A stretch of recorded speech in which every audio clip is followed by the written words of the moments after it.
Bismillahirrahmanirrahim. Assalamu alaikum class. I welcome you to English grade 6 video lessons. I'm your instructor Zahmeed. I hope that you're doing well and enjoying your learning and you're all ready and set to learn about today's students learning outcome that we will be covering in this video lesson. So for grade 8, we are on our unit number 3. The title is Captain Muhammad Sarwar Shaheed. This will be our lecture number 6 with the competency of reading and critical thinking. Now let's get started by reading and understanding our students learning outcome and see how we can achieve it easily. Our students learning outcome is respond to a text with, for example, number A, reasons, B, simple judgment, and C, personal interpretation. Now, my dear learners, we are supposed to read a text and then respond to the text with all these things, 3 things that are mentioned, with reasons, with our simple judgment, and also with our personal interpretation. These are the three things that we'll be seeing in responding to any text. Now here is a vertical linkage of our SLO with the previous grade's SLO so that you can make connection and try to retrieve as much information as you can about it from your memory. Now, let's talk about our brainstorming session today. So storm your brains a little bit. Think about it, that what is critical thinking? How it's different than normal thinking? Have you ever heard the word critical thinking before? And how can we respond to text? When we are reading any text, any type of text, whether it's story, poem, a biography, or any other text, how do we respond to the text? And responding to text is very important to actually actively read and then get most out of it. So come up with the answers and then we can move on with our topic, which is about critical thinking. For critical thinking, we have 3 skills. They are mentioned in our students learning outcome. They are simple judgment, reasons, and interpretation, or as we call it, personal interpretation. Now let's explore these skills one by one. So first we have simple judgment. So when we are reading actively and very carefully, active readers make judgments and form opinions about the characters, decisions, and actions. So if you are reading a story, any fiction or any biography or any text, you will be reading it as active readers and you will make judgments and form your opinions. Opinions are personal views about anything that each individual holds, and they are different. We will be doing it about the characters, decisions, and actions to be very judgmental about it and present our judgment about the text so that we can respond it with it.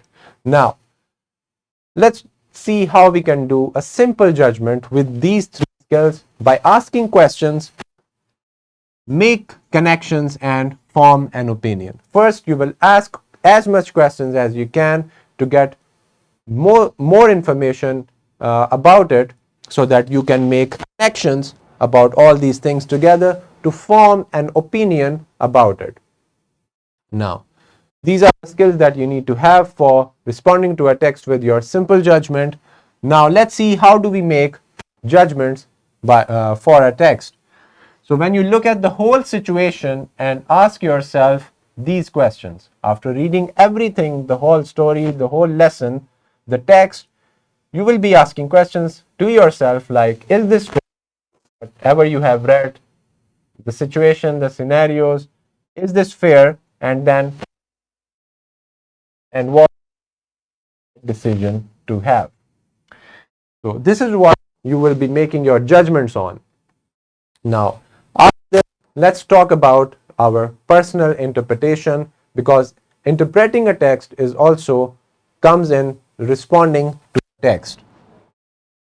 Now, interpretation is understanding or comprehending what the information is telling you. Now, when you will be reading something and you will interpret it with your own understanding, you will we will say that you are interpreting the information in your own way. So for personal interpretation, we also like simple judgment. We need some skills, and you have to ask yourself, do you grasp the important points? Whether you are reading a text, any essay, any paragraph, or any story, are you getting the complete points in your head? Could you clearly explain it to someone else? This is a very important question that you can ask yourself. And if you're not, you may need to ask questions or complete more research. If you cannot explain to other person, then there is some more information and research that is needed to be done. So these skills add up in your interpretation when you're responding to a text. Now let's talk about the last one, which is reasons. How do we respond text? With reasons. Responding to a text with reasons involves engaging critically and fully with the material or with the text that you are reading. So you have to be very critical and thoughtful about whatever you are reading. You will make sense out of it and try to see if there are any problems or anything, any disagreements, or so much more things that you have. You will be reasoning by asking more questions. And now let's see. For reasons to respond to a text, you also need to respond to a text with reasons. First, you will be summarizing the main points and themes of the text. Next, critically analyze the evidence and arguments presented. The writer of the text may present some evidence and arguments of both sides or one side. You will be actually analyzing them critically and then reflect or think on how the text connects to your own experiences and contemporary issues or current issues.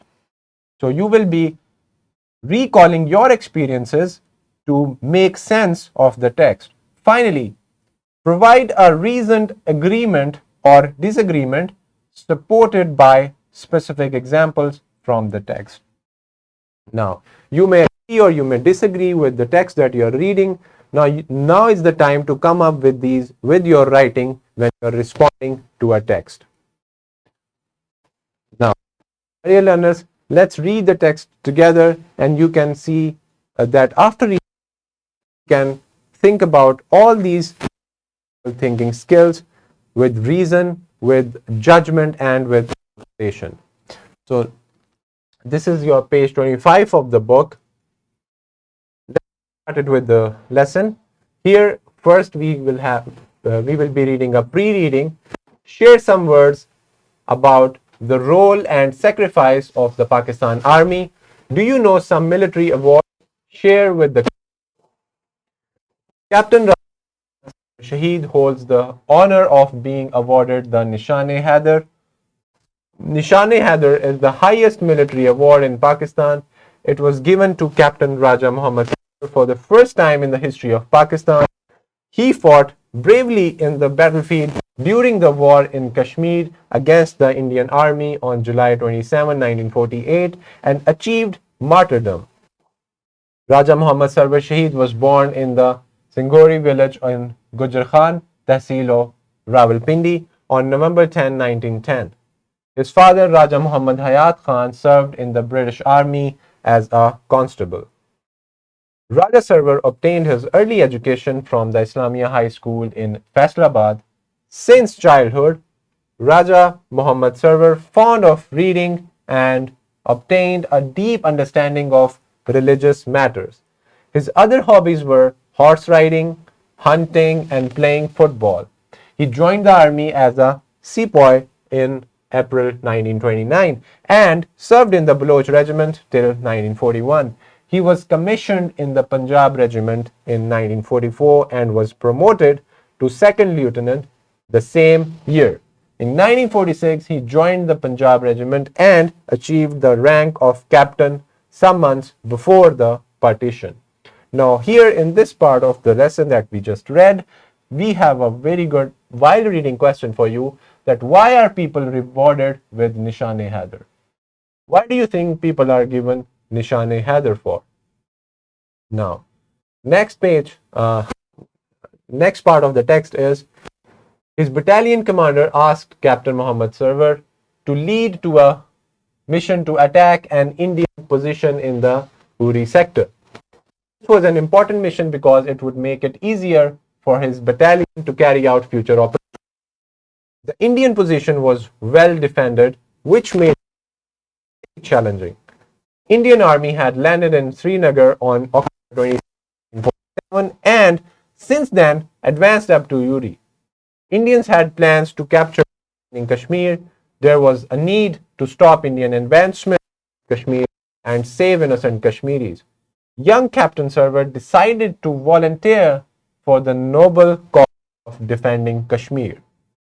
The strength of the Indian army was more than 8 brigades in Uri sector and they were supported by tanks and engineers. What made the task more challenging was the fact that the Indian posts were located in an uphill position. The officer asked for a volunteer who could silence enemy tanks and guns by surprise attack. Captain Muhammad Sarwar said, "Sir, I will perform this duty." Captain Muhammad Sarwar led his company to attack, even though they were being fired upon with heavy weapons like machine guns and mortars. Despite the danger, he was very brave and managed to cause a lot of harm to the enemy. After successfully attacking the enemy, Captain Muhammad Sarwar was able to hold on to the area despite many attempts by the enemy to take it back. This area became an important base for future operations. To ensure the safety of his battalion, he volunteered to lead the way so they could pass through safely. On July 27, 1948, at 3 o'clock in the morning, Captain Muhammad Sarwar left his bunker with 6 others. Now, you have read this text. We have a very interesting word that came, and you have to answer it. What does sepoy mean? Now, their mission was to cut through the enemy's barbed wire barrier. They crawled through the area and made a gap in the barrier to help the battalion with their future operations. Captain Muhammad moved quietly and bravely towards the Indian defense position. He was able to reach the area and cut through the barbed wire for his battalion to pass through. While waiting for his companions, the Indians opened fire with their heavy machine guns, causing him serious. He, however, continued guiding his battalion despite being badly wounded. Due to his intensity of gunfire, grenade attacks, and mortar fire, he embraced martyrdom on July 27, 1948, at the Uri sector of Jammu and Kashmir. By that time, the battalion was able to pass through, assemble, and complete the task successfully. In recognition of his courage, selflessness, and bravery, Captain Sarwar was awarded with Nishane-e-Haider.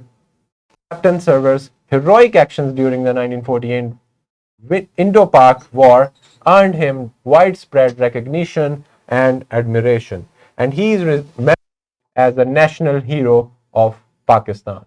His name is commemorated in various ways, including the Raja Muhammad Sarwar Shaheed College of Science and Commerce in Rawalpindi and a road named after him in Lahore. In addition to the Nishane-e-Haider, Captain Sarwar was also awarded the 1939 to 1945 Star, the Burma Star, and the War Medal for his service during World War II. Captain Raja Muhammad Sarwar Shaheed is a true role model for his bravery, selflessness, and dedication to serving his country. His actions serve as an inspiration to the people of Pakistan.